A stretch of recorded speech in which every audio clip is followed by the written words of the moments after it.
She was a 4-star general celebrated unshakable, until a quiet janitor stepped forward and said 6 words that froze the entire room. "My daughter has your tattoo." What happened next? No one could have predicted. Before we begin, if you believe in the power of kindness, courage, and stories that stay with you long after they end, consider subscribing to our channel. Every week, we share true-to-heart tales that remind us faith never leaves us, even when the world does. Now let's begin.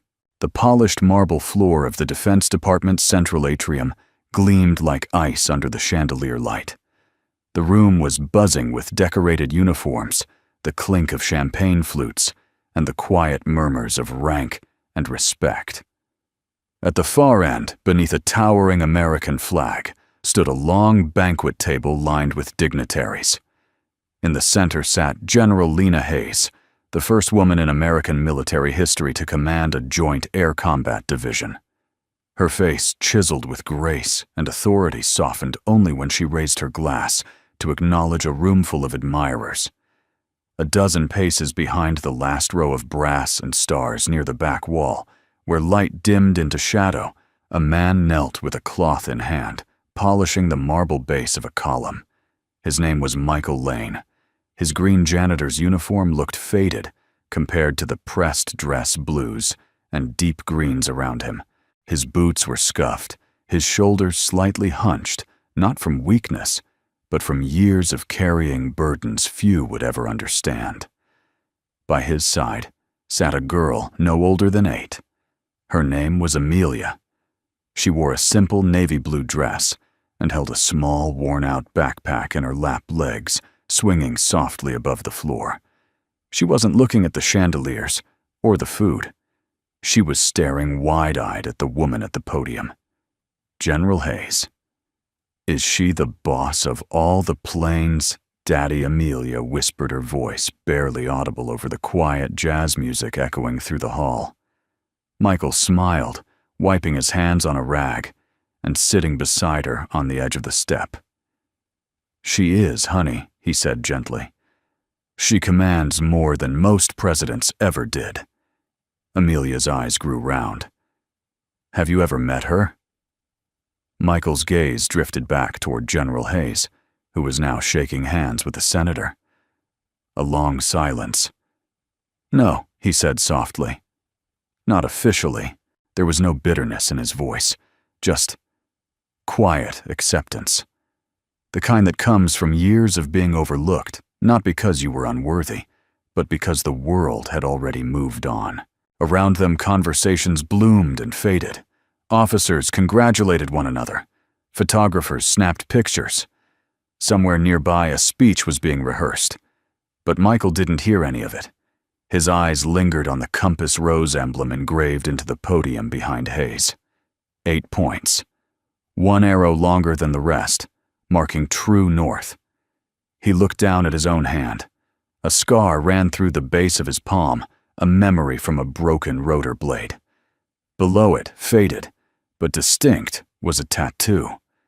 A black compass rose. North Star. Beneath it in delicate script, "Faith never leaves you." He hadn't shown that tattoo to anyone in years. Not since the day his name was quietly erased from the records.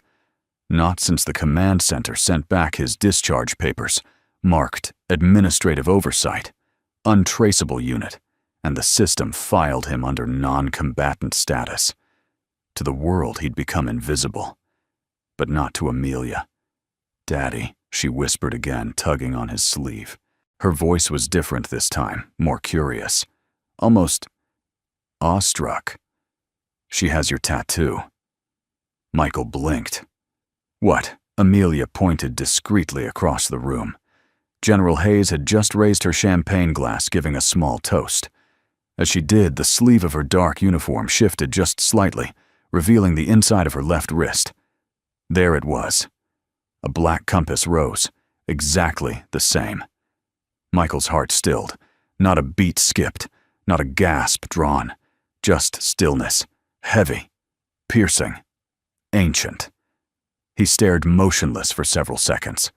Then slowly, he extended his own hand, palm up, comparing from a distance the curves, the bold center star, the long arrow pointing north. Identical. Suddenly, he was no longer standing in a banquet hall. He was 20 years younger, covered in dust and diesel fire in the air, the rotor of a downed chopper still spinning behind him. A woman's scream, a crash, a decision made in 2 seconds flat, and the ink, the North Star tattoo, burned into his skin just weeks before that mission, a quiet vow among 6 soldiers never meant to be remembered by the world. But here it was, etched on the wrist of a 4-star general in front of hundreds of witnesses. Michael didn't breathe. Amelia watched him closely. "Is she from your team, Daddy?" she asked. He didn't answer. Instead, he stood up slowly, like an old machine, starting to move again after years of rust. His boots made no sound on the marble. His posture straightened, not like a janitor approaching a podium, but like a man stepping back into a truth that had been waiting for him all along. He walked past tables of generals and ambassadors, past confused glances and furrowed brows, until he stood just 10 feet from Lena Hayes. The music had stopped. So had the room. Michael spoke calmly, his voice low, deep, but clear enough to silence every murmur. "Ma'am?" General Hayes turned toward him. At first she looked puzzled, perhaps assuming he was part of the event staff. But then she saw his hand, the tattoo. Her eyes widened. "My daughter," he continued, voice still steady, "has your tattoo." Silence. All around them, dignitaries paused mid-sip. Forks hovered in the air. One officer choked slightly on his drink, but no one spoke. No one moved. General Hayes stared at him, speechless. Her hand dropped slowly to her side, revealing her own tattoo fully now. And then, only barely audible, she whispered the name, North Star. Michael gave a small nod. The room so loud just moments ago felt suddenly like a cathedral. Reverent. Still. Like every eye was holding its breath. Hayes took a step forward. For a moment, it looked like her knees might buckle. She reached instinctively for the back of a chair, steadying herself, not from fear, but from memory, from the weight of something long buried. The silence stretched, not from discomfort, but from recognition. 2 people. 2 tattoos. 2 lives that should have crossed only once in fire and chaos and war, but somehow had met again in marble halls through the voice of a child. Michael didn't smile. He didn't need to, because in that moment, he wasn't a janitor. He wasn't invisible. He was North Star, and he had just spoken the words that would change everything. The echo of silence still hung in the air as General Lena Hayes excused herself from the stage. No music resumed. No chatter returned. It was as if the ballroom itself had paused history to witness something sacred and then refused to resume until it understood what had just happened. She walked briskly through the rear corridor of the Defense Department, polished shoes striking the floor in short, clipped notes. But beneath her composed exterior, her heart thundered with memories. 20 years. 20 years since that call sign. North Star. 20 years since that fire-slick night in the Afghanistan desert. Since her own boots hit the dirt lungs burning with smoke, blood trickling down her scalp, the helicopter behind her, erupting in flame. And that hand, his hand grabbing her vest, dragging her through sand and chaos, whispering, "I've got you. You're going to live. That's an order." She never saw his face clearly, just the tattoo, the compass, and the voice that haunted her in dreams, especially on the loneliest nights. Now he had returned, not in a press release, not in a ceremony, but as a janitor. And he had a daughter. She stopped outside the private dining lounge and took a deep breath. When she entered, he was already waiting. Michael Lane stood beside a low table, hands folded calmly. His olive-green uniform bore no insignia. His boots were dusty, his long hair tied loosely at the nape. But his eyes, those steady ocean gray eyes, were the same. Lena remembered them not from a photo, but from the heat of war, from a moment when everything was death, and only one thing held her to the world, his grip.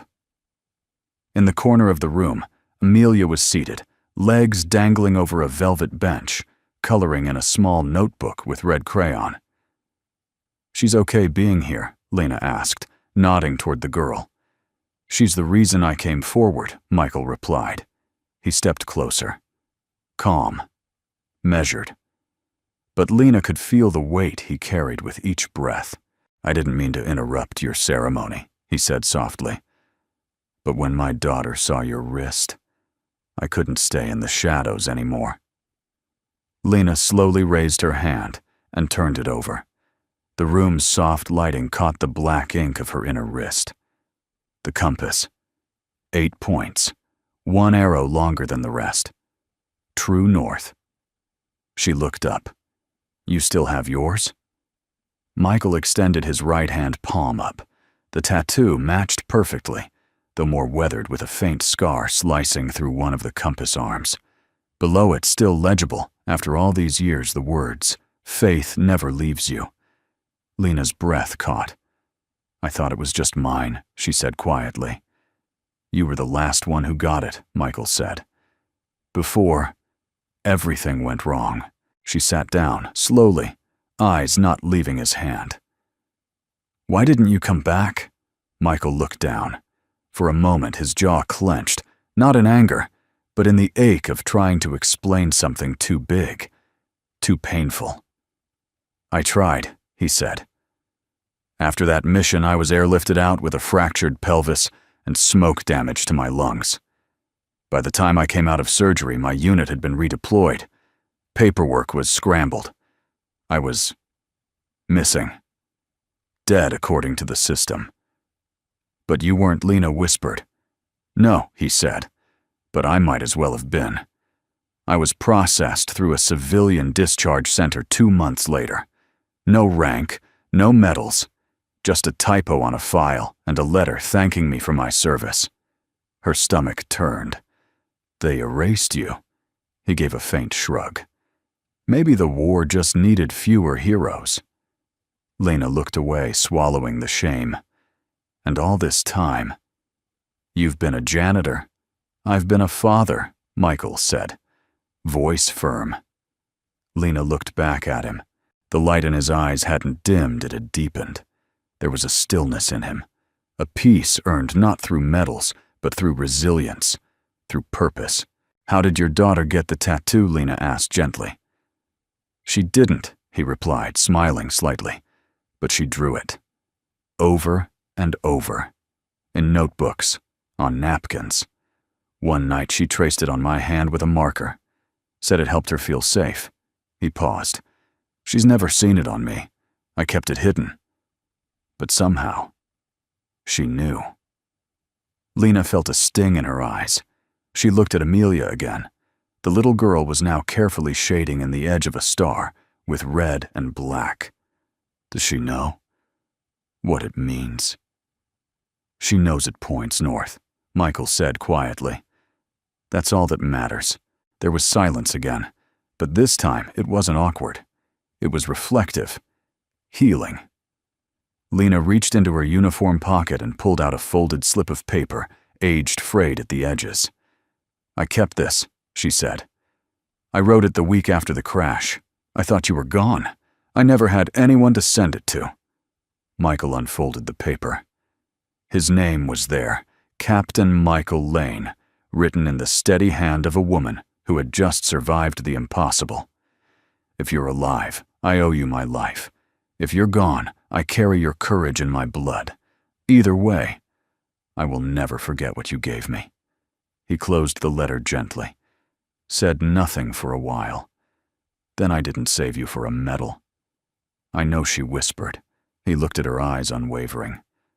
"You were the best among us. That's why I ran into that wreckage." She blinked back the welling tears. You should have been here all these years. You should have been celebrated. Michael looked back at Amelia. I was, just in a different way. Lena stood. She reached for his hand again, not to compare tattoos this time, but to shake it. Like equals? No more than that. Like two survivors finally reuniting in peace. I don't know what I'll have to do to fix this, she said, voice firm. But I will. Michael offered a gentle smile. It's not about fixing, just honoring what was real. And what is real, she added, glancing at Amelia. Because that little girl has more compass than most officers I know. Michael chuckled. She's my North Star now. They stood together for a moment in quiet solidarity. Not general and janitor, but two people connected by fire, by faith, and by a symbol that had somehow survived the world's attempt to erase it. A compass. A child. A truth buried, but not broken. And as Lena left the room that night, she didn't walk like a general celebrated by command.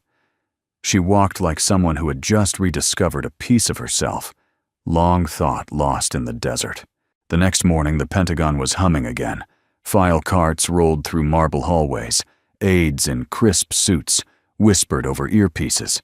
And somewhere deep in the command wing, the scent of black coffee drifted over stacks of briefings, marked classified. But one topic had risen above all the others: the janitor and the general.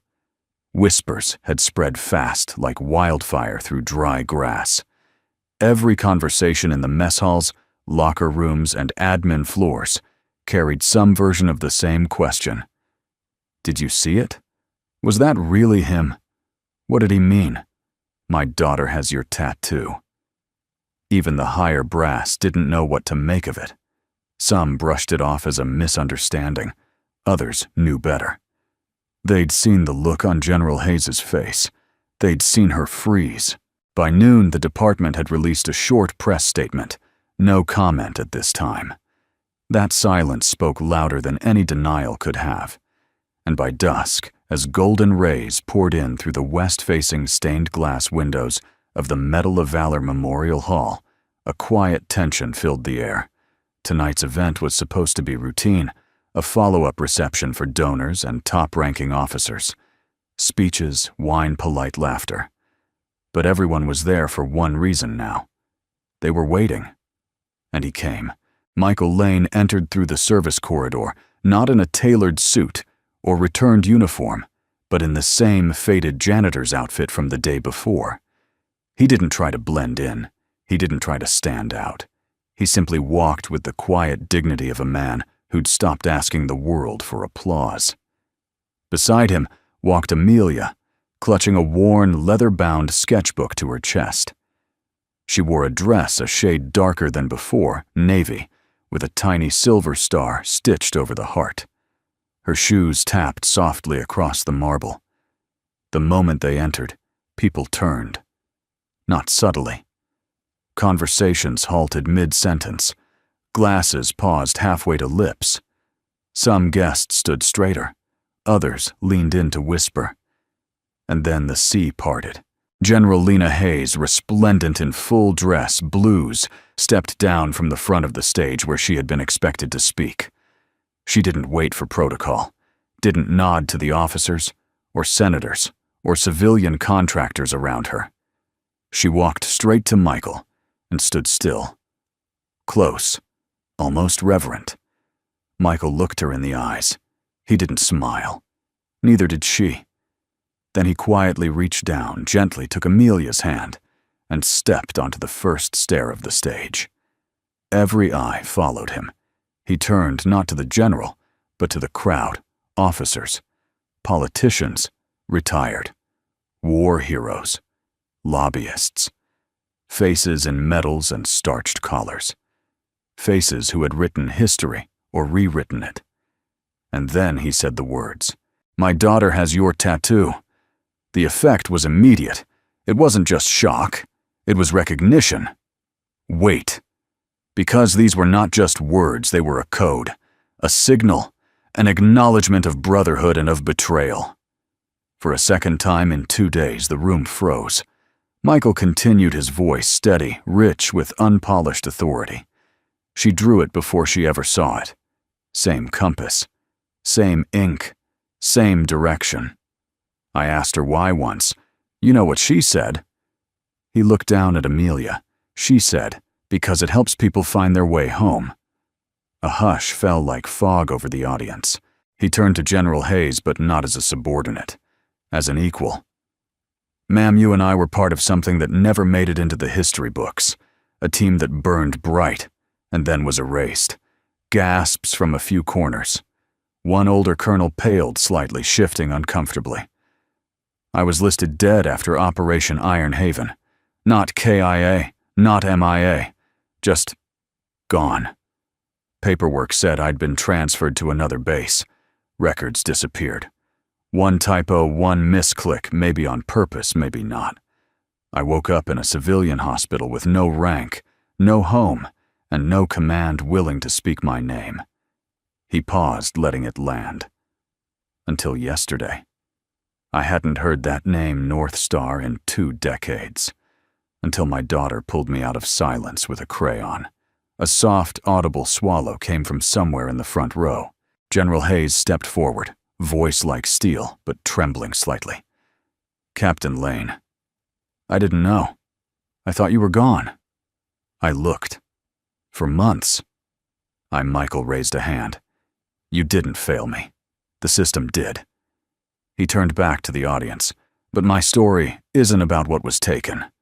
It's about what was rebuilt. He looked at Amelia again, her small face lifted toward him, eyes wide proud. I rebuilt a life, quietly, humbly, with no parade. I swept floors that held shoes of men who once saluted me. And I taught my daughter what no classroom could teach her, that dignity doesn't come from titles. It comes from what you hold sacred, even when no one else does. There was a long pause. Then, without a cue, General Hayes turned toward the audience. This man, she said, saved my life. And 5 others. Under fire, against orders, while bleeding from his own wounds. He dragged us from a downed chopper through a minefield, while our air support was still 10 minutes out. She looked directly at a senator seated near the edge of the front row. His report was buried. His name was lost. Not by fate. By error, or worse, by convenience. A stunned murmur rippled through the room. And I, her voice cracked, have worn this tattoo every day to remind me that somewhere out there, a man gave up everything for his team. She turned back to Michael. I just didn't know he was still alive. Then came the silence, but it wasn't empty. It was sacred. An officer near the rear slowly rose from his seat, then another, and another. In a rare break from every formal protocol, more than 40 uniformed and retired military members stood at attention. Some saluted. Some lowered their heads. Some simply placed a hand over their heart. Not because they were told to, but because they knew. They recognized him not just as a name lost in an old report, but as something rarer, a quiet hero who never asked to be remembered, but deserved, never to be forgotten. Michael looked at them, then at Amelia, then down at his hand. The ink was faded, but in that moment the symbol burned bright. The compass that once marked his past had now become the legacy of a little girl who understood its meaning without ever hearing its origin. He looked back at Hayes and whispered, "The North never moved. We just stopped looking for it." The sound of boots echoed down the long corridor, each step slow, deliberate, carrying the weight of 20 years of silence. General Lena Hayes stood outside the custodial locker room, not a place where generals were ever meant to be. But the uniform on her chest didn't feel as heavy tonight as the one memory she'd carried through every promotion, every ceremony, every lonely night of Command Afghanistan. Operation Iron Haven, 2005. She raised her hand to knock, but paused. The name on the locker read simply, E.M. Lane, no rank, no title, no call sign, just a man. She knocked twice. Inside, Michael Lane was rinsing his hands. He didn't flinch. He didn't turn. "Thought you might come," he said quietly. Lena stepped in, closing the door behind her. For a moment, she looked out of place. 4 stars shimmering against an old bench, steel mop buckets, and a stack of folded blue towels. But in truth, this was closer to war than any boardroom, closer to the dust, the heat, the broken. "I haven't thought about Iron Haven in years," Lena said finally. Michael dried his hands with a cotton cloth. "I never stopped." She leaned against the wall, arms folded, as if bracing herself for something too large to hold. "You shouldn't have been on that mission," he said, glancing at her. "You were still 2 weeks out from rotation. You swapped flights with Commander Stroud, didn't you?" Lena nodded. "He had a kid being born back home. I figured I'd buy him a miracle." Michael gave a faint smile. "You did." She looked down. "We lost 4 that night. Came out with 6. I still see it. In dreams. The crash. The fire. That scream in the headset. Then you pulling me out barely conscious. You dragged us to that ridge with no cover. Just a flare stick and your sidearm." Michael didn't respond right away. He just stared into the sink's chipped porcelain basin, as if the memory lived there. "We were trained to die for each other," he said, "but not to live when the mission forgot us." Lena stepped forward slowly. Her voice softened. "Michael, your record was wiped clean. But I remember your call sign." She hesitated, then added, "North Star saved my life. But I never got to thank the man behind the ink." Michael turned, now face steady, but his eyes carried the sand and smoke of 20 years.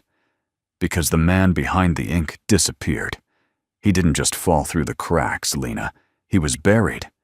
And when I finally surfaced, no one came looking." She swallowed. "I did. I filed 5 separate inquiries. They were redacted before they reached you," he said. "A friend in Intel warned me years later.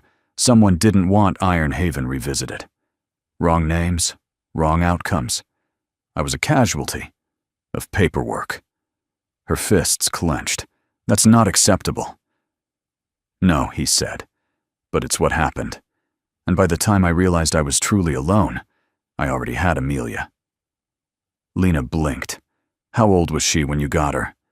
"I didn't get her," he said, voice low.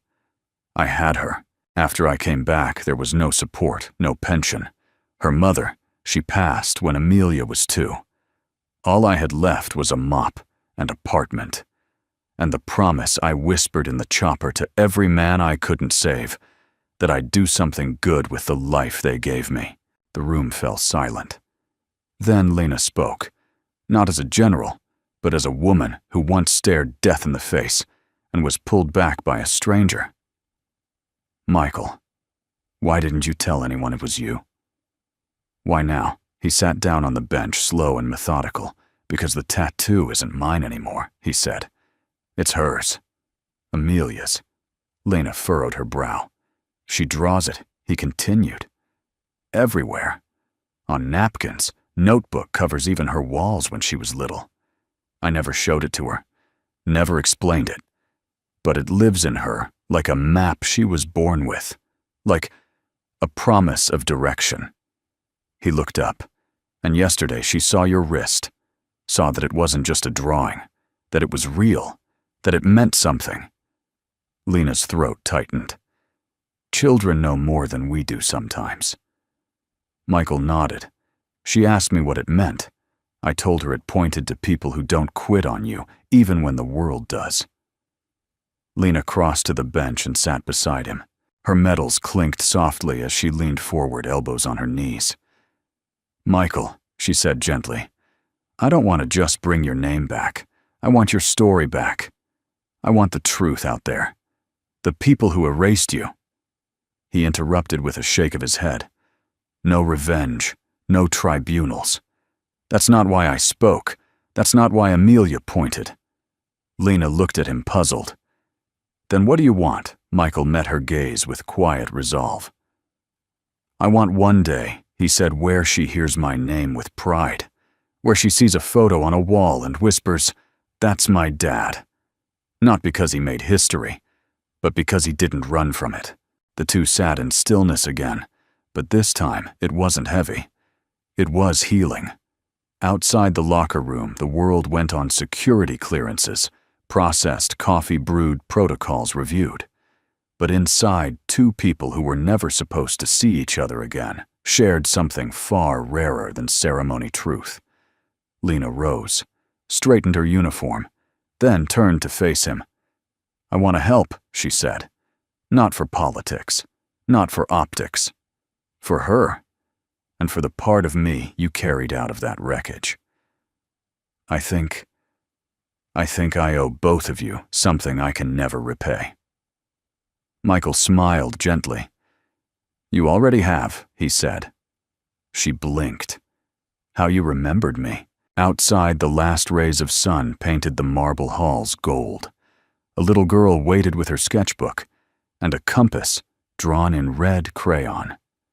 Somewhere in those lines, the ghosts of the desert faded a little more, and the stars, those that guided the lost, began to realign. The military archives building sat just a few blocks from the Pentagon, yet felt worlds away. Inside its granite walls were shelves upon shelves of service records, incident reports, unit logs, millions of pages that told the story of a nation's defenders one line at a time. General Lena Hayes sat alone in a secured records room, lit only by the glow of an overhead desk lamp. Her uniform jacket hung neatly on the back of the chair. The sleeves of her crisp white shirt rolled to her elbows. In front of her lay 3 thick manila folders, all of them stamped with red ink, classified, redacted, archived, and one name kept disappearing from every page, Captain Michael Lane. Call sign North Star. She opened the first file again, the official after-action report from Operation Ironhaven. The summary listed casualties, injuries, coordinates. The commanding officer's statement was there, half redacted, with references to a rogue operator who intervened beyond scope of mission and diverted evac efforts without approval. But the name omitted. Even more disturbing, the biometric scans from the field hospital had been mismatched. Michael's name was never tied to his own blood. Lena leaned back, her chest tight with guilt and disbelief. Someone had done more than forget him. Someone had erased him. She flipped open the second file, her own handwritten mission journal from 2005, which she had kept in secret. The pages were creased, smudged with sweat, tears, and sand.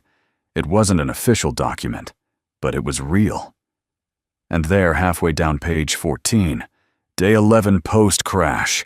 Still haunted by the compass tattoo. The man who saved me, North Star, I owe him more than I'll ever be able to repay. She touched the ink, like it were a wound she hadn't let scab over. How had they buried this? And how had she let them? The third file was smaller, older, a personal effects folder. Inside was a single letter folded yellowing. It was hers. A letter she'd written 20 years ago, left unsent in her footlocker after the mission. If you're alive, I want you to know you saved more than lives that night. You saved belief, in courage, in grace under fire, in goodness. I'll wear your compass not just as a reminder of that night, but of the man who stood for something when everything else was falling apart. She exhaled slowly, then stood up, and made a decision. The next day, Lena returned to the Personnel Integrity Review Office, a bureaucratic labyrinth where reputations were evaluated, misconduct reviewed, and honors granted or revoked.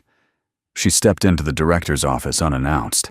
Behind the desk sat Brigadier General Curtis Mahoney, a man with a sharp jaw, perfectly trimmed mustache, and the manner of someone who valued chain of command above all else.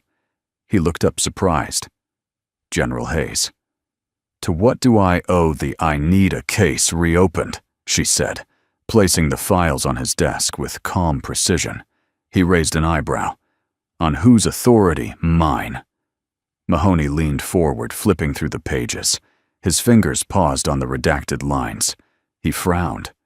This is old, he muttered. What exactly are you asking me to do?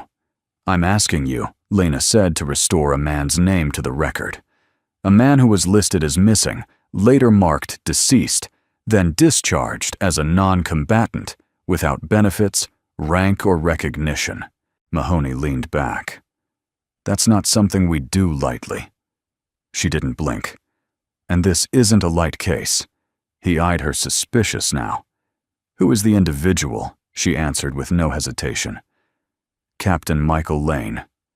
Call sign North Star. There was silence. Then Mahoney sat up straighter. That name's been off our books since someone decided to remove it, Lena snapped. She leaned forward now, voice firm. I reviewed the original field report. I reviewed the post-op documents. His signature is on none of them because he wasn't allowed to sign. I found his blood type recorded under someone else's name.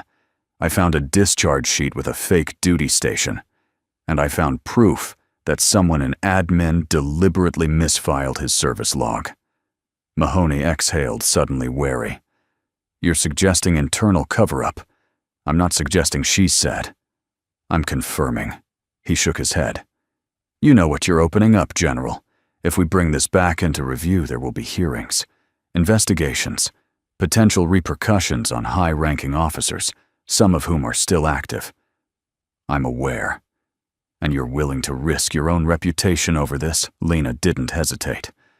I'm not risking my reputation. I'm honoring the man who risked everything to save mine. Back at the Pentagon, Michael pushed a mop bucket through a quiet hallway just off the executive wing. He wasn't thinking about medals. He was thinking about lunch money for Amelia, about fixing the sink in their apartment, about her upcoming math quiz and the little compass she drew on her pencil case that morning. He didn't see himself as part of any mission anymore. Just a dad. Just someone trying to do the next right thing. He turned a corner and froze. Lena stood there, in full uniform, holding a folder. She walked up slowly and handed it to him. He opened it. Inside was a photocopy of a reinstatement order, temporary pending full review. His name, Captain Michael Lane. And below it, service record reactivated under investigative protection. All prior honors subject to immediate restoration review. Michael stared at it for a long time, then looked up. You went back for me, he whispered. No, Lena said softly, her eyes shining. You came back for all of us. I'm just doing what I should have done a long time ago. He nodded slowly, not with triumph, but with quiet peace. Thank you, he said. Lena stepped back, saluted him. The gesture was not casual, not symbolic. It was regulation. A salute from a 4-star general to a man the system once forgot. And Michael, after a breath, returned it. Clean. Sharp. Unshaken. That night in their apartment just outside Arlington, Amelia sat cross-legged on the living room rug sketchbook, open a new compass forming on the page. Daddy, she said, without looking up when they say, hero. What do they mean? Michael sat beside her, still in his uniform. They mean someone who chooses light, he said, brushing a hand over her hair. Even when the world turns dark. She smiled, then drew a tiny star above the compass. The sun hung low over the Pentagon courtyard, casting long shadows across the stone. Down one of the back corridors, freshly polished floors reflected the golden light, but the hallway was otherwise silent, save for the rhythmic, steady sound of a janitor's mop gliding across the tile. Michael Lane didn't look up when the boots approached. He could tell just from the weight and pace that the person walking toward him wasn't enlisted. Officers had a different rhythm, trained, clipped, decisive. But this one paused. Michael wrung out the mop and leaned it against the wall before turning. It was General Lena Hayes. But her face told him this wasn't a routine visit. She wasn't alone. Behind her stood a man in a dark suit, mid-50s, with cold eyes, and a folder clutched in his hands like a weapon. His presence had the weight of bureaucracy, of consequences, dressed in pinstripes. Michael gave a slight nod. Something tells me this isn't about floor wax. Lena didn't smile. Her jaw was tight, her posture straight, but her eyes were conflicted. "Michael," she said calmly, "this is Agent Victor Keene, Inspector General's office." Keene stepped forward, voice clipped, like a man who'd done this too many times to care. "Captain Lane, I've been assigned to conduct a review of your reinstatement request. Given the nature of your prior discharge, we're required to ensure no security threats or procedural violations occurred during your reclassification." Michael didn't flinch. "I understand. But you won't find any threats here, Agent." Keene opened the folder. "Your field reports were lost. Your biometric scan was mismatched. Your discharge papers cite non-combatant status, yet multiple high-ranking officers now claim you acted heroically in direct violation of orders. That creates complications." Michael held his gaze. "I didn't violate orders. I responded when command went silent. When I heard people screaming through broken comms, I moved. That's not insubordination. That's survival." Keene flipped a page. "You were never listed as part of Operation Ironhaven." Michael nodded. That's what someone wanted. Lena stepped in, her voice cool but unmistakably sharp. "Agent Keene, I've reviewed the logs. The inconsistencies aren't Michael's doing. They were fabricated." Keene raised an eyebrow. "Allegations of forgery and suppression are serious, General. If you're suggesting someone tampered with military records, we'd need to open an entirely separate investigation." "I'm not suggesting she said. I'm stating." Michael stayed silent, watching. There was something deeper in Lena's eyes, not just loyalty, but fury. She wasn't just defending him now. She was confronting the machine that nearly erased them both. Keene snapped the folder shut. "In the meantime," he said coldly, "you are not to wear your uniform until this matter is formally resolved." Michael glanced down at the navy blue jacket folded beside his mop bucket, freshly pressed, his name tag gleaming faintly under the overhead lights. He didn't argue. Instead, he quietly picked it up, folded it once more, and placed it back in the locker without a word. Later that afternoon, Michael stood outside the building watching Amelia chase pigeons through the plaza. She spun with her arms out like an airplane, laughing, her hair catching the sunlight like strands of copper. Lena joined him, holding 2 coffees. "You're handling this better than I am," she said, handing him a cup. "I've been cleaning government buildings longer than you've been a general," he replied with a faint smile. "I know how slow the system moves. Sometimes the dirt's not on the floor, it's in the files." Lena looked down, troubled. "It's my fault. I should have fought harder back then. I should have tracked your records, demanded answers." Michael cut her off gently. "You were recovering from a crash, leading missions, climbing a ladder built by men who didn't want you there. You had your own war to fight." She looked at him. "And you fought yours alone?" "No," he said, watching Amelia. "I had someone with me. She just didn't know it yet." Inside the Inspector General's office, Agent Keene sat alone, replaying security footage from the Medal of Valor reception. Frame by frame, he watched Michael step onto the stage, saw him speak. He paused on the moment where Amelia handed her father a folded paper. Zoomed in. It was a child's drawing, a compass crudely outlined in red crayon with a star at the center, and 2 words beneath it. "Daddy. Hero." Keene exhaled. He rubbed his eyes. He didn't want to care. Didn't want to feel the stir of something beneath the cold logic of protocol. But he did. and it unsettled him, because he had spent a career chasing ghosts and frauds. But this man was real, and he'd been forgotten. That night, Michael tucked Amelia into bed. Her small hands clutched the sketchbook. Her compass drawing now had tiny wings on either side. "You're gonna fly again, Daddy," she whispered. "I can feel it." Michael knelt beside her, brushed the hair from her forehead. "I already did," he said softly. "When you were born." She blinked, confused. "But you don't have a plane anymore." He smiled.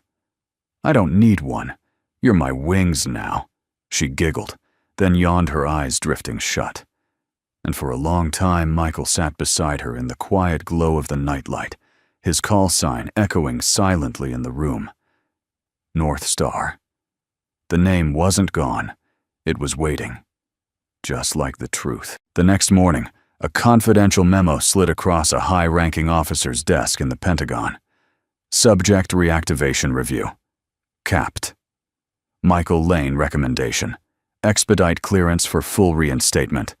Classified suppression confirmed in archived comms. Chain of responsibility leads back to decommissioned units and now retired personnel. No further risk. Handwritten addendum. This man didn't disappear. We made him disappear. Let's start making that right.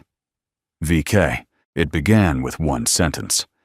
Buried inside a 30-page memo from the Inspector General's office, appended as a quiet footnote.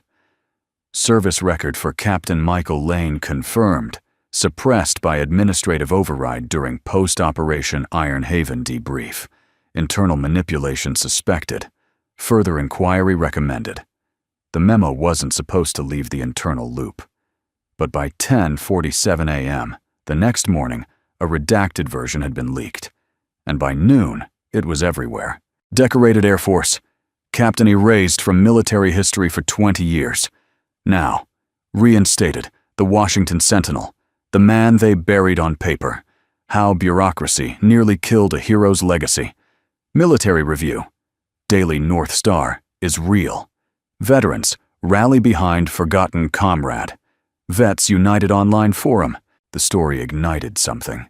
Among enlisted men and women, those who had served quietly and returned to lives of anonymity, it stirred a long dormant ache. Among commanders, it reopened old wounds. And among Washington elites, it created tension.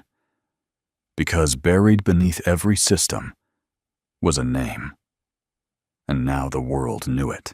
At the Pentagon Central Plaza, Michael Lane walked with a quiet steadiness that had nothing to do with vindication and everything to do with presence. He wasn't there to bask in headlines. He was there to make sure Amelia made it to the front gate of her art class 2 blocks away. She skipped beside him, backpack bouncing, holding her latest drawing, a compass, with wings traced in gold. She looked up at him. "Why are people staring, Daddy?"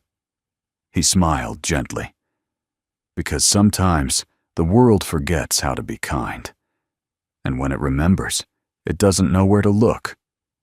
She nodded solemnly like she understood. She always did. Across the country, veterans began posting photos of their unit tattoos, some of them decades old. North Star, never fades, trended within hours. Some posted memories. Others shared regrets. A few admitted they'd served under Captain Lane in Iron Haven, never knowing what became of him. At a small VFW hall in Kentucky, an old soldier named Donnie Ox Martinez posted a video. "We always thought North Star didn't make it. We held a toast for him in 2006. Turns out he was right here, raising a little girl, cleaning our marble floors. That's the kind of man you want at the front of the room. Not forgotten. Not erased." Meanwhile, at the Senate Defense Subcommittee, unease stirred. Because if Michael Lane had been erased once, how many others had Senator Rebecca Cole, a sharp, steel-eyed former JAG officer, read the leaked report 3 times before calling a special hearing? Her request was simple. "I want everyone involved in the suppression of Captain Lane's record brought forward. Names, dates, chain of command. I don't care if they're retired, promoted, or buried under pensions. This country doesn't get to abandon its heroes in paper trails. At home, Michael didn't talk about it. He didn't speak to reporters, didn't accept invitations to speak at bases, didn't give interviews. He folded laundry, made mac and cheese, walked Amelia to school, fixed the loose stair on the front porch. But when Lena Hayes arrived one afternoon with a box in her hands, he paused. Inside the box was a folded flag, a replica of his original citation for valor, and the remnants of a photograph, once thought lost 6 soldiers, crouched together under a tarp. Faces mud-streaked, exhausted but smiling. Lena placed the box on his kitchen table.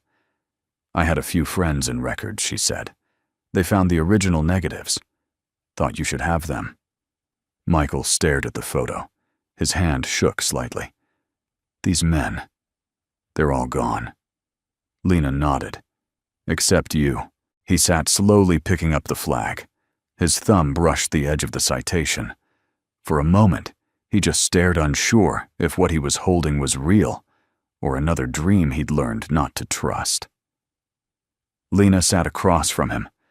No uniform today, just jeans, a simple blouse, and a weariness in her eyes that felt older than rank. We're building a memorial at Langley, she said, for classified operations that never received official acknowledgement. Your name will be there. So will the others. Michael looked at her. It won't bring them back. No, she said, but it will tell the world they were real. He looked down again. Sometimes I wondered if I was, he whispered. Lena reached across the table, her fingers resting lightly over his. You were. You are. And now, you won't be forgotten. That evening, as dusk painted the apartment windows in warm gold, Michael sat beside Amelia on the couch. She was sketching another compass, but this time she drew 2. One for him, one for her. They overlapped in the center. She called it Shared North. She looked up at him. Is it true people are mad because they didn't believe you were a hero? Michael thought for a long time. Then he said, No, honey. They're not mad because they didn't believe me. They're mad because they stopped asking where I went. She nodded, then added stars around the compass. Tiny ones, bright. Maybe now they'll look up, she said. He pulled her close, held her there. And in that moment he felt something return, not medals or status or validation, but lightness. For the first time in 20 years, the air in his lungs didn't carry the weight of unfinished stories. Later that night, in a quiet room beneath the Pentagon, an officer placed a sticky note on a document marked Closed. It read, Reopened. On orders of Jenner Hayes and Sanern Cole. Truth doesn't stay buried forever. And just beneath it, someone else had scrawled in pen, North Star leads again. The sun rose gently over Arlington that morning, casting long, solemn light across the endless rows of headstones. The air was still reverent, as if the city itself had chosen to breathe a little slower, speak a little softer. At the Pentagon, the eastern entrance was flanked by 2 guards in full ceremonial dress. A red, white, and blue banner had been quietly unfurled above the marble steps, but there were no camera crews, no press vans, no political entourages. Just a name, Michael Lane, and a date that for most meant nothing. But for those who had waited 20 years for a story to be unburied, it meant everything. Inside the Medal of Valor auditorium, the chairs had been rearranged. Front row veterans from Ironhaven who had quietly come out of the shadows. Behind them, Lena Hayes, Agent Victor Keene, Senator Rebecca Cole. To the side stood a small easel holding a child's drawing of a compass mounted in a wooden frame. It was Amelia's. And on the far end of the aisle, dressed in a restored officer's uniform, Air Force blue-collar, crisp ribbons freshly pinned, stood Captain Michael Lane. He wasn't smiling. He wasn't weeping. He stood like a mountain, quiet-rooted patient. as if waiting wasn't something new to him, as if 20 years had been only a pause. The voice that broke the silence was familiar. General Lena Hayes in full dress stepped to the podium. She didn't open with protocol. No preamble. No acknowledgement of dignitaries. Just truth. There are men who wear their honors the moment they earn them. And then there are men who wear them in silence, for decades, without complaint. She looked out over the room, but her gaze lingered on Amelia seated in the front row, her feet not quite reaching the floor. 20 years ago, I was pulled from a burning aircraft by a man whose name was never written into the official report. A man whose actions saved 6 lives. A man who was presumed dead, and then treated as if he never existed at all. She paused, her voice clear but trembling. That ends today. She stepped aside as the military band played the slow, deliberate notes of the Air Force ceremonial theme. Then, with the quiet dignity of a soldier, receiving no more than what was already his, Michael Lane stepped onto the platform. The applause was not thunderous.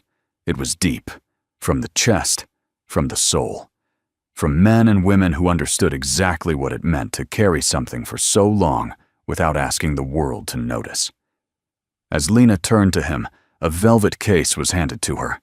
She opened it, revealing a metal polished to gleam like sunlight, the Air Force Cross, the second highest military decoration for valor in combat. Beneath it, a bronze bar etched with a single name, North Star. Lena's voice softened. Captain Michael Lane. For extraordinary heroism, unwavering courage under enemy fire, and sacrifice beyond measure. The United States Air Force formally recognizes your actions during Operation Ironhaven. Though your name was silenced, your actions never were. She looked him in the eyes no longer as general to subordinate, but as equal to equal. Welcome back, sir. Michael didn't move at first. Then slowly, deliberately, he turned, knelt before Amelia, and handed her the case. She blinked, confused. But, it's yours. Michael smiled. No, sweetheart. It's ours. She opened the case slowly, her small fingers brushing the metal's edge. Then she looked up and asked, "Can I pin it on you?" Silence swept the room. Lena Hayes gave a single nod. Michael bent slightly, and with shaking hands, Amelia clipped the metal over his heart. When she finished, she threw her arms around him.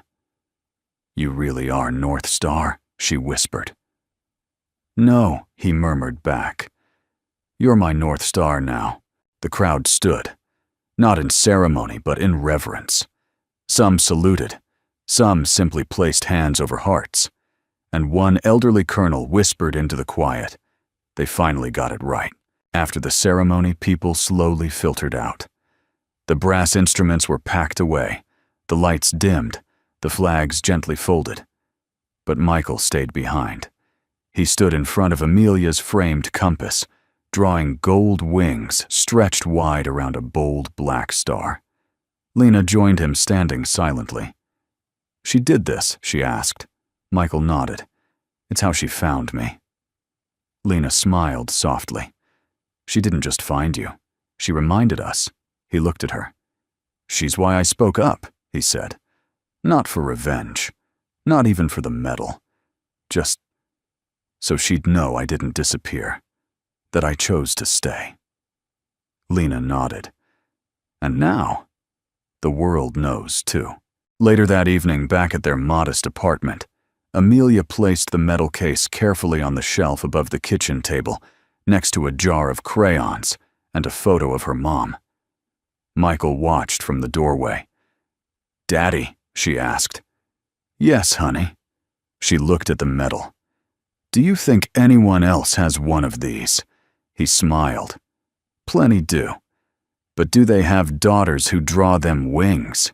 He chuckled. "I doubt it." She leaned against him. "Then ours is better." Outside, the stars were beginning to appear, faint at first, but steady. Michael stepped out onto the porch, looked up at the sky. For a moment, he imagined his old team watching, listening, smiling. Then he whispered to the night, "We made it. Finally." And somewhere between the compass and the stars, between honor and healing, between memory and redemption, the forgotten hero stood, seen, named, and never again lost. The box arrived 3 days after the ceremony.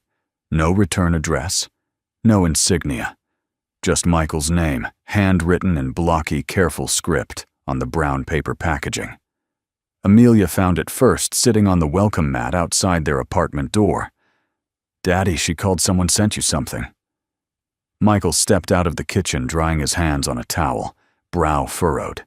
He hadn't expected anything. No shipments, no follow-ups. And after 20 years of silence, he'd learned to be cautious with surprises. He set the box gently on the dining table and opened it. Inside were 2 items. One wrapped in linen, a standard-issue Air Force sidearm, the serial number scratched, but still visible. He knew it instantly. His weapon. The second, a sealed envelope yellowed by age with his name typed on the front. Not Janitor. Not Sir. Just Capt. Michael Lane. The ink had faded, but the name was unmistakable. He didn't open it right away. Instead, he turned the envelope over in his hands, as if trying to sense the weight of what lay inside. The air around him felt stiller, almost sacred. Lena Hayes arrived 30 minutes later. She hadn't knocked. She didn't need to. Amelia had called her. "There's a letter," the little girl had whispered. "He's just staring at it." When Lena stepped inside, Michael looked up. Quiet, composed, but his eyes said more than words could. He handed her the envelope. "You're writing?" he asked. She shook her head. He opened it slowly, careful not to tear the fragile paper. Inside was a single page, typed, signed in ink. "If you're reading this, it means someone had the guts to dig deeper. My name is Colonel Nathaniel Royce, 3rd Special Tactics Squadron. In 2000, I authorized Operation Iron Haven under Joint Command. The mission was flawed, under-resourced, under-briefed, and when the dust settled, someone had to take the fall. You, Captain Lane. Your report was altered, your actions redacted, your discharge falsified. Not because you failed, but because you succeeded in a way that embarrassed the system. You saved lives we were supposed to write off as collateral. You forced us to acknowledge a rescue never authorized. I tried to intervene. I tried to refile your name back into the system. But my clearance was revoked. I was forced to retire months later under review. But I kept your gun. I kept your letter. I kept your name. Because some truths don't need orders to be remembered. I don't expect forgiveness, only that if the world ever wakes up, you know someone was still on your side." Colonel Nathaniel Royce, Retorber, April 7th, 2006. Michael read it once, then again, and the silence afterward felt like the closing of a long, painful loop. Lena sat down across from him. Royce, he was one of the best. But he vanished from radar. Everyone assumed he took a golden parachute. Michael shook his head. No, he took the fall. Amelia hovered nearby. "What's it mean, Daddy?" He looked up, and for a moment his voice almost faltered. "It means the truth found its way home." They placed the gun back in its linen wrap and set it in the display case beside his medal. Amelia took the letter and carefully smoothed the folds, then reached for a magnet on the fridge. "Can we keep it where we see it?" she asked. "So we don't forget," Michael nodded.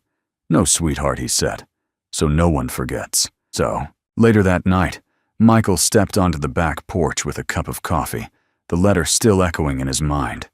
The breeze was cool, quiet, healing. Lena joined him, her hair down, eyes soft with thought. "You were right," she said. "About what?" About how the system forgets the quiet ones. You never yelled, never demanded, you just kept showing up. Michael chuckled. It's funny. I always thought justice would come with fanfare, spotlights, maybe even fireworks. Lena smiled. Turns out it comes in a plain brown box. He nodded, then turned to her. You ever wonder what would have happened if that crash hadn't happened? If I never pulled you out of that chopper all the time, she said. And I always come to the same answer. Michael raised an eyebrow, which is, I never would have become the woman I am. Or the general. I never would have led the way I do not if I didn't owe everything to someone the world tried to erase. Michael looked away, quietly humbled. Then Lena reached into her coat and pulled out something small, a compass pendant. Rusted. Simple. Hanging on a chain. I wore this into every combat zone for the next 10 years, she said, because you gave me direction when the world was chaos. She placed it in his hand. Now it's yours again. Michael stared at the pendant, then gently folded her fingers back over it. No, he said softly. It belongs with you. That night, Michael returned to Amelia's room to find her asleep sketchbook on her chest.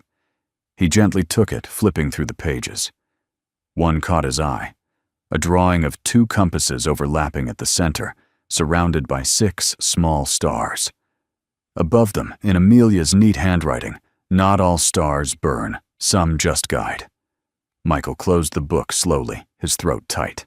He sat beside her, brushing her hair back, and in a voice barely above a whisper said, I'm not afraid of being forgotten anymore. Because now, we remember. Far away in a retirement home outside Colorado Springs, a man in a worn cardigan watched the news. On screen, Michael Lane's story played in quiet reverence. Colonel Nathaniel Royce nodded once, then smiled. And for the first time in years, he whispered aloud, Welcome back, Captain. The building had once been a warehouse. Cold steel bones, broken windows, a forgotten corner of the city, where time had rusted everything but the air. Now it was alive. The walls were freshly painted, a soft shade of sage green. Light from the east-facing windows poured in through clean glass, warming the open space where mismatched chairs and workbenches lined the room. Children's drawings decorated one wall, and beneath them hung a hand-carved wooden sign, the North Star Center for Veterans, for families, for home. At the center of it all stood Michael Lane, holding a hammer in one hand and a blueprint in the other, squinting toward the half-installed shelving on the west wall. A familiar voice called out from across the room. You do realize you've rebuilt half the structure since Mondays, right? Michael turned, grinning. Lena Hayes stood in the doorway, not in uniform, but in jeans and a simple tan jacket. She held 2 coffees and a clipboard. I don't trust a shelf that doesn't groan under its own weight, he said. She walked over and handed him a coffee. It's starting to look like more than a center. He nodded quietly. Because it's more than a building. It's a map. After the medal ceremony and the letter from Colonel Royce, Michael had declined dozens of speaking offers, TV interviews, and commemorative dedications. Instead, he asked for something simpler. A space. A space where those like him, the quiet ones, the invisible ones, the forgotten ones, could come in from the cold. Where children of single parents could find tutoring. Where veterans could get job training, emotional support, and more than anything, a place to sit and breathe without pretending. And thanks to Lena and to a few newly repentant members of the Defense Committee, the funding had come through. But it wasn't money that built the walls. It was hands, veterans, teachers, retirees, teenagers from the local ROTC, a former pilot who now worked as a mechanic, a single mom who'd once served in logistics, and every day, Amelia. She painted, she carried nails, She made name signs out of reclaimed wood for every room. One read Captain's Corner, for stories not yet told. That afternoon, as sunlight spilled across the workshop floor, a man arrived wearing a faded army jacket and a guarded look. His name was Caleb Morris, mid-40s, honorably discharged, divorced, living out of his truck. He didn't speak at first, just hovered at the entrance. Michael noticed. He always noticed. He walked over, slow and respectful. "Welcome. You looking for the employment board or just coffee?" Caleb hesitated. "I'm not sure." Michael offered a small smile. "That's a valid answer. Come in anyway." They sat, talked. No clipboard, no judgment. By the time Caleb left, he'd signed up for resume help, a construction crew lead role, and art night with Amelia's sketch group.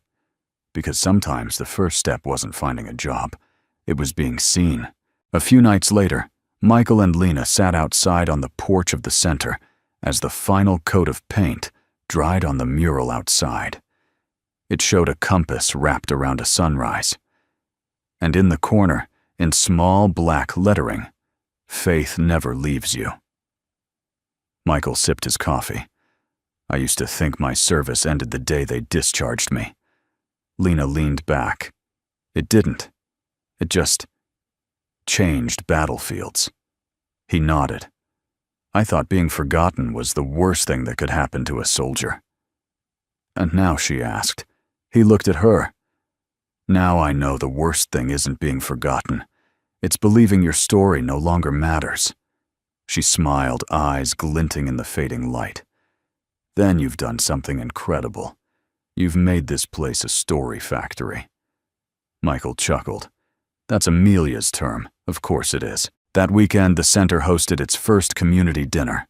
No uniforms, no speeches, just long tables, folded chairs, homemade chili, a playlist of soft country and quiet jazz.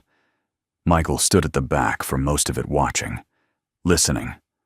A young woman with prosthetic legs taught a little boy how to paint a dog. A Marine veteran slow danced with his wife to a song they hadn't heard since 1979. An old man with a stutter read a poem aloud, and no one interrupted. Amelia pulled her father into a hug near the lemonade stand and whispered, "I think the North Star moved." He looked down, smiling. "No, sweetheart. We just got closer to it." Late that night, Michael returned home with a paper bag of leftover cookies and a stack of hand-drawn thank you cards. On top was one drawn in blue crayon. It showed two hands clasped over a map with the words, "Thank you for not giving up." He set it beside his medal case, and beside it the framed letter from Royce. All of it now part of something bigger. A second sunrise. Not loud, not dramatic, just steady, like the compass star that bore his name. Meanwhile, in a corner of the country, a small Air Force base hung a new plaque on its wall of honor. It bore a single name, Captain Michael Lane. Call sign, North Star, no fanfare. Just the quiet sound of boots stopping to read, and a child's voice whispering, "Daddy." I know that name. It was Sunday night. The air was cool, the kind that carried the scent of leaves turning of summer, giving way to something slower, quieter. In the North Star Center, the lights had dimmed to a soft amber glow. Most of the volunteers had gone home. The tools were tucked away. The floors swept clean. Only Michael Lane and Amelia remained sitting cross-legged on a rug in the library corner, surrounded by books they hadn't yet shelved. Amelia held an old field journal, leather-bound, its pages yellowing with time. "Did you really write this during the war?" she asked, eyes wide. Michael nodded. "Whenever we had downtime. Or when we thought we didn't, but needed to believe we did." She opened to a random page. Sketched in the corner was a rough compass, and under it words. In pencil, direction isn't about where you're going. It's about who you refuse to leave behind. She looked up at him. "Is that what you did?" You didn't leave them behind. His gaze softened. I tried, sweetheart. Sometimes I couldn't save them. But I never walked away. Amelia thought for a moment, then leaned her head on his shoulder. I want to be like that. He kissed the top of her head. You already are. Outside the window, the lamplight caught the new sign at the gate. The North Star Center Guided by Service. Rooted in hope. Beneath it, in smaller lettering, established in honor of those who stood when the world turned away. Michael stood slowly, stretching his back. His body bore the years now, scars, stiffness, the quiet grind of a life lived in full weight. But he moved with peace. Come on, he said. I want to show you something. They stepped out into the night under a sky full of stars. The path behind the building led to a small garden they'd planted in spring. It wasn't much, a few benches, a stone mosaic, and a circle of smooth pavers set around a low granite monument. The compass. Not a statue. Not a tribute. Just a stone compass rose, hand-carved by local vets, each direction labeled not with letters, but with names. Honor. Courage. Sacrifice. Faith. Michael knelt beside it, brushing away a leaf that had fallen over the center. Do you know why I named it the North Star? He asked. Amelia nodded. Because it helps people find their way. He smiled. Yes, but more than that. Because it never moves. He looked up at her. Even when the world spins. Even when storms come. The North Star stays. He placed his palm gently over the center stone. And I needed something to stay.